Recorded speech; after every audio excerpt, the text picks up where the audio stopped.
दोस्तों हम लोग इस वीडियो में पढ़ने वाले हैं BSPHCL के लिए जीके प्लस। दोस्तों हम लोग कंप्यूटर के क्वेश्चनों को इस वीडियो में देखने वाले हैं, जो कि कुल क्वेश्चनों की संख्या 40 है। तो चलिए दोस्तों हम लोग वीडियो को शुरू करते हैं। और हमारे पास सबसे पहला क्वेश्चन है कि निम्नलिखित में से कौन सा पर्वतीय दर्रा अरुणाचल प्रदेश के हिमालयी क्षेत्र में अवस्थित है।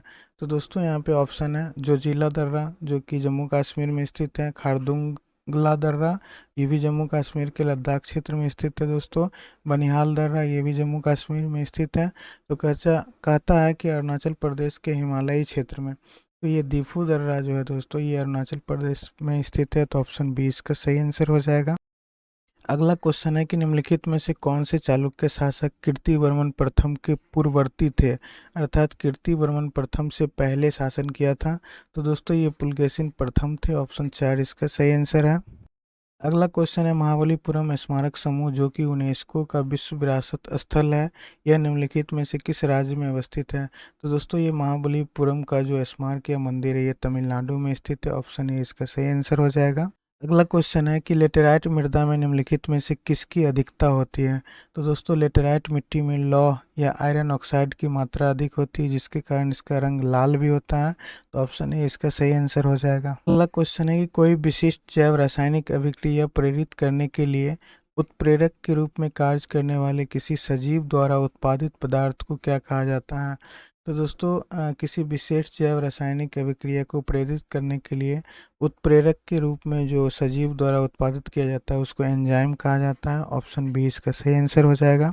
क्वेश्चन है कि बाजार में उपलब्ध अन्य ऋणों की अपेक्षा तुलनात्मक रूप से अधिक उदार नियमों और शर्तों वाला ऋण निम्नलिखित में से क्या कहलाता है। तो दोस्तों जो ऋण आसानी से और कम नियम को फॉलो करवा के उपलब्ध हो जाता है, उसे हम लोग सुलभ ऋण बोलते हैं। ऑप्शन ए इसका सही आंसर हो जाएगा। अगला क्वेश्चन है कि राजमन्नार समिति को निम्नलिखित में से किस राज्य द्वारा नियुक्त किया गया था। तो दोस्तों राजमन्नार समिति को तमिलनाडु राज्य द्वारा नियुक्त किया गया था। ऑप्शन बी इसका सही आंसर हो जाएगा। अगला क्वेश्चन है निम्नलिखित में से कौन सी पुस्तक भारतीय लेखिका दीपा आनापरा द्वारा लिखी गई है। तो दोस्तों दीपा आनापरा द्वारा लिखी गई पुस्तक है gene petrol on the purple line. Option 3 इसका सही आंसर है।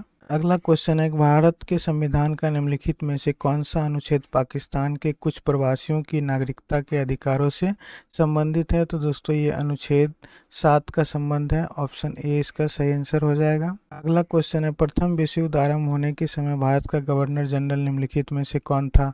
तो दोस्तों प्रथम विश्व युद्ध के समय भारत का गवर्नर जनरल लॉर्ड हार्डिंग द्वितीय था, जो कि 1910 ईस्वी से लेकर 1916 ईस्वी तक भारत का गवर्नर जनरल रहा था। तो ऑप्शन ए इसका सही आंसर हो जाएगा, लॉर्ड हार्डिंग द्वितीय। अगला क्वेश्चन है कि संघ लोक सेवा आयोग के अध्यक्ष और सदस्यों का कार्यकाल कितना होता है। तो दोस्तों संघ लोक सेवा आयोग के दो जो अध्यक्ष होते हैं और उसके सदस्य का जो कार्यकाल होता है वो 6 वर्ष और 65 वर्ष की आयु तक होता है। अगला क्वेश्चन है मैक्सिको की खाड़ी और लेब्राडोर सागर निम्नलिखित में से किसके भाग हैं। तो दोस्तों मैक्सिको की खाड़ी और लेब्राडोर सागर जो है वो अटलांटिक महासागर के भाग हैं। ऑप्शन 4 इसका सही आंसर हो जाएगा। अगला क्वेश्चन है निम्नलिखित में से किस समिति ने इलेक्ट्रॉनिक फंड ट्रांसफर, जिसे EFT बोलते हैं, प्रणाली स्थापित किए जाने की अनुशंसा की थी। दोस्तों इसका सही आंसर हो जाएगा ऑप्शन 2, शेरा समिति ने 1995 ईस्वी में EFT की अनुशंसा की थी। अगला क्वेश्चन है 1928 में साइमन कमीशन के भारत आने पर निम्नलिखित में से किस नारे के साथ इसका स्वागत किया गया था। तो दोस्तों जब 1928 में साइमन कमीशन भारत आया था, तो यहाँ ऐसे साइमन वापस जाओ का नारा दिया गया था। ऑप्शन ए इसका सही आंसर हो जाएगा। अगला क्वेश्चन है कि पृथ्वी गैस की एक परत से आच्छादित है, जिसे हम लोग क्या कहते हैं। तो दोस्तों गैसों की परत होने के कारण इसे हम लोग वायुमंडल कहते हैं। ऑप्शन 2 इसका सही आंसर हो जाएगा। अगला क्वेश्चन है एक्वारेजिया के विषय में निम्नलिखित में से कौन सा कथन सही नहीं है। यहाँ पे ध्यान दीजिए दोस्तों, कौन सा कथन सही नहीं है। तो पहला ऑप्शन है एक्वारेजिया नाइट्रो हाइड्रोक्लोरिक अम्ल का एक विलयन है, सही है। एक्वारेजिया को कार्बनिक यौगिक के साथ मिलाने पर विस्फोट हो सकता है। अगला ऑप्शन है एक्वारेजिया विलयन बहुत ऊर्जा युक्त और विस्फोटक संभाव्य वाला होता है, बिल्कुल सही है। अगला है इसके पारंपरिक विलयन में हाइड्रोक्लोरिक अम्ल और नाइट्रिक अम्ल का अनुपात 3:2 का मिश्रण होता है। तो दोस्तों HCl जो होते हैं हाइड्रोक्लोरिक एसिड, इसका जो मिश्रण होता है वो तो 3 अनुपात में होता है, लेकिन नाइट्रिक अम्ल जो होता है दोस्तों, नाइट्रिक अम्ल का अनुपात जो होता है वो 1 होता है, जबकि यहाँ पे 2 दिए हुए हैं। तो यही ऑप्शन गलत है और यही आपका आंसर भी हो जाएगा। तो ऑप्शन 4 इसका सही आंसर है। अगला क्वेश्चन है दोस्तों कि C.R. दास और मोतीलाल नेहरू ने निम्नलिखित में से किस वर्ष स्वराज पार्टी की स्थापना की थी? तो दोस्तों 1923 ईस्वी में इन्होंने स्वराज पार्टी की स्थापना की। ऑप्शन 3 इसका सही आंसर हो जाएगा। अगला क्वेश्चन है निम्नलिखित में से कौन सी नदी माही नदी की एक सहायक नदी नहीं है? तो दोस्तों सोम जो है वो माही की सहायक नदी है, जाखम, आनस, ये तीनों नदियां माही की सहायक नदी है, जबकि तेंदोनी जो है दोस्तों ये माही की सहायक नदी नहीं है। ऑप्शन 4 इसका सही आंसर हो जाएगा। अगला क्वेश्चन है समुद्रगुप्त के उत्तराधिकारी चंद्रगुप्त द्वितीय निम्नलिखित में से किस नाम से भी जाना जाता है? तो दोस्तों समुद्रगुप्त को विक्रमादित्य के नाम से भी जाना जाता है। ऑप्शन ए इसका सही आंसर हो जाएगा। अगला क्वेश्चन है कि अरावली पर्वत श्रृंखला निम्नलिखित में से किस राज्य में अवस्थित नहीं है? तो दोस्तों अरावली पर्वत श्रृंखला जो है वो पंजाब में अवस्थित नहीं है। ऑप्शन ए इसका सही आंसर हो जाएगा। राजस्थान में है ये और गुजरात और हरियाणा के क्षेत्र तक ये फैला हुआ है। चलिए नेक्स्ट क्वेश्चन है हमारे सामने कि एम एस एक्सेल 2010 में डेक्स फंक्शन किसी स्ट्रिंग में कैरेक्टर की कुल संख्या का वितरण करता है। जैसे दोस्तों कि मान लीजिए रोशन यहाँ पे लिखा हुआ है, ठीक है, और रोशन में कुल कैरेक्टर को गिनना है तो कितने कैरेक्टर हो जाएंगे? 1 2 3 4 5 6 7। जब दोस्तों आप लेन फार्मूला का उपयोग करते हैं तो हम कैरेक्टर की संख्या काउंट कर सकते हैं। तो ऑप्शन ए इसका सही आंसर हो जाएगा, लेन। अगला क्वेश्चन है निम्नलिखित में से कौन सा एक डॉक्यूमेंट प्रोसेसिंग सॉफ्टवेयर नहीं है? तो माइक्रोसॉफ्ट वर्ड जो है ये वर्ड प्रोसेसिंग है, नोटपैड भी वर्ड प्रोसेसिंग, वर्ड पैड जो है ये भी, ओपन ऑफिस इम्प्रेस जो है दोस्तों ये वर्ड प्रोसेसिंग नहीं है। तो ऑप्शन ए ही इसका सही आंसर हो जाएगा। अगला क्वेश्चन है निम्नलिखित में से कौन सा सिंबल, जिसे हम लोग प्रतीक बोलते हैं दोस्तों, ईमेल पते में उपयोग किया जाता है? तो आप सभी को पता होगा कि @ जो होता है दोस्तों ये ईमेल के एड्रेस में दिया जाता है। तो ऑप्शन बी इसका सही आंसर हो जाएगा। अगला क्वेश्चन है एम एस एक्सेल 2010 में डैश फंक्शन केवल वर्तमान सिस्टम तिथि प्रदान करता है? तो दोस्तों वर्तमान सिर्फ डेट को अगर हमें पता करना हो तो उसके लिए हमें टुडे ऑप्शन का उपयोग करते हैं। ऑप्शन ए इसका सही आंसर हो जाएगा। चलिए नेक्स्ट है दोस्तों कि एम एस एक्सेल 2010 में हाइड विकल्प डैश में मौजूद होता है? तो दोस्तों हाइड जो होता है वो व्यू टैब के अंदर उपलब्ध होता है। ऑप्शन 4 इसका सही आंसर हो जाएगा। अगला क्वेश्चन है एक मार्कअप लैंग्वेज और अनियंत्रित डेटा को स्टोर करने, संचालित करने और पुनर्निर्माण करने के लिए उपयोग किए जाने वाले फाइल फॉर्मेट को किस रूप में जाना जाता है? तो दोस्तों इसे XML के रूप में जाना जाता है। ऑप्शन बी इसका सही आंसर हो जाएगा। अगला क्वेश्चन है कि मोजिला मोजिला फाउंडेशन द्वारा वर्ष डैश में विकसित एक वेब ब्राउजिंग सॉफ्टवेयर है? तो दोस्तों मोजिला जो है मोजिला फायरफॉक्स वो 2002 में विकसित एक वेब ब्राउजिंग सॉफ्टवेयर है। ऑप्शन 2 इसका सही आंसर हो जाएगा। अगला क्वेश्चन है कि माइक्रोसॉफ्ट एक्सेल 2010 में डैश का उपयोग सीट के भीतर कॉलम को छुपाने के लिए किया जाता है? तो दोस्तों सीट के भीतर हम कॉलम को छुपाने के लिए कंट्रोल O या कंट्रोल 0 बटन को प्रेस करते हैं।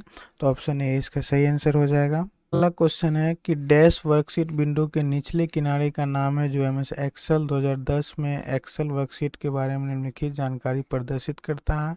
तो दोस्तों इसको हम लोग जो बोलते हैं वो बोलते हैं स्टेटस बार। तो ऑप्शन ए इसका सही आंसर हो जाएगा। अगला क्वेश्चन है कि माइक्रोसॉफ्ट एक्सेल 2010 में डैश को एक से आगे बढ़ते हुए और डैश को एक से आगे बढ़ते हुए नामित किया जाता है? तो दोस्तों अगर आप एक्सेल के वर्कशीट पे काम किए होंगे दोस्तों तो इस तरह की एक्सेल की सीटें होती हैं इस तरह से, और इसको दोस्तों ABCD इसे दिखाया जाता है और इसको 1 2 3 से दिखाया जाता है। तो ABCD से जो दिखाया जाता है दोस्तों इसको हम लोग कॉलम बोलते हैं, और 1 2 3 से जो दिखाया जाता है इसको हम लोग रो बोलते हैं। तो यहाँ पे कह रहा है क्रम से क्या होगा, तो ABCD से दिखाने वाले जो होंगे उसको हम लोग बोलेंगे कॉलम, और 1 2 से उसको बोलेंगे हम लोग रोज। तो ऑप्शन 3 इसका सही आंसर हो जाएगा।